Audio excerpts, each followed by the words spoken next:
India versus Bangladesh जब टी20 series की team की घोषणा हुई तो एक चौंकाने वाला नाम सामने आया। जी हाँ, मयंक यादव का नाम आपने सुना होगा। अगर आप आईपीएल 2024 देखे होंगे तो मयंक यादव का नाम आपने सुना होगा। वो रफ्तार के सौदागर है ऐसा कहा जाता है, क्योंकि उन्होंने जब आईपीएल में मैच खेला था तो 150 के नीचे उन्होंने गेंद ही नहीं डाली थी।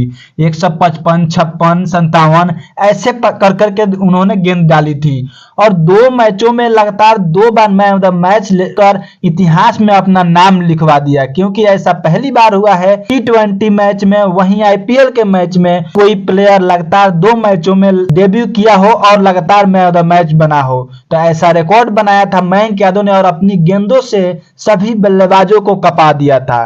ऐसा लग रहा था मानो कोई तूफान आ रहा है और सब कोई डर के भाग रहा है। तो मयंक यादव 4 मैच में 7 विकेट लिए, लेकिन लगभग वो देखे तो 2 ही मैच पूरा खेल पाए और 2 मैच ऐसे समझे कि उसमें इंजर्ड ही हो गए। 2 ही मैच में इतना इम्पैक्टफुल उन्होंने प्रदर्शन किया कि बीसीसीआई का ध्यान अपने की ओर खींच लिया। एनसीए में उनका ट्रायल चल रहा था और वहां पर जो फिजियो थे, सिलेक्टर थे, सभी उन पर नजर गड़ाए हुए थे क्या यह इंडिया टीम के लिए उपलब्ध है कि नहीं है। नजर गड़ाते हुए सिलेक्टरों ने यह सोचा कि यह शायद इंडिया टीम के लिए रिप्रेजेंट कर सकता है लड़का, और ये 22 साल का लड़का आगे चलकर बहुत ही बेहद खतरनाक गेंदबाज बन सकता है। आपको बता दें कि एक समय ऐसा था जब सोच रहे थे लोग कि न दलित ट्रॉफी में नाम आया, न कोई और मैच खेल रहे हैं, क्या मयंक यादव का करियर यहीं से खत्म। तो नहीं, मयंक यादव ने जबरदस्त मेहनत की और अपने फिटनेस पे काम किया और एनसीए में गए। वहां पे सिलेक्टर ने देखा परखा, उसके बाद उनका सिलेक्शन हुआ है और मात्र अभी वो 22 साल के हैं। ऐसे में वो दिल्ली से खेलते हैं और दिल्ली में उनका जन्म हुआ, लेकिन मूल रूप से उनके जो पिताजी हैं वो बिहार के सुपौल जिले के रहने वाले हैं। तो मयंक यादव ज्यादा मैच नहीं खेले हैं, लेकिन कुछ ही मैचों में इंपैक्ट डाल दिया है कि इंडिया टीम में सिलेक्शन होने के लिए उतना ही काफी है। उस समय से ही सिलेक्टर उन पे ध्यान लगाए हुए हैं, अभी जाकर सिलेक्शन उनका हुआ है। तो क्या जैसा प्रदर्शन उन्होंने 2024 आईपीएल के मैचों में किया था वैसा ही प्रदर्शन बांग्लादेश के खिलाफ क्या करेंगे, ये आने वाले मैचों में पता चलेगा जब सीरीज शुरू होगी। लेकिन आपको बता दें कि जब पहली बार उनके साथ ऐसा हुआ था कि जब अंडर 14 और 16 में उनका ट्रायल हुआ और उनका सिलेक्शन नहीं हुआ तो उन्होंने पढ़ाई तक को भी छोड़ दिया था।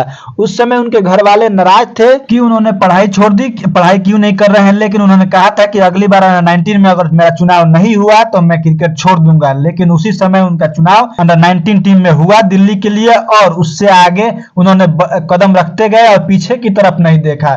तो ये मयंक यादव जो सबसे कम मैच खेलकर इंडिया टीम में आने वाले ऐसे पहले खिलाड़ी हैं, क्योंकि बहुत सारे ऐसे प्लेयर हैं जो मैच दर मैच खेलते जाते हैं और उनका सिलेक्शन नहीं होता, लेकिन इतने कम समय में इन्होंने इतना बड़ा इंपैक्ट डाला अपनी खतरनाक गेंदबाजी का कि सिलेक्टर मजबूर हो गए सिलेक्ट करने के लिए। आने वाले सीरीज में एक बेहतरीन बॉलर इंडिया को मिलेगा, ये ज्यादातर उम्मीद है, क्योंकि बहुत सारे लोग, बहुत सारे सिलेक्टर इन पे नजर गड़ाए हुए हैं। क्योंकि इन्होंने जैसा गेंदबाजी किया नियंत्रण के साथ, स्पीड के साथ, वैसा अभी तक किसी ने इंप्रेस नहीं किया था।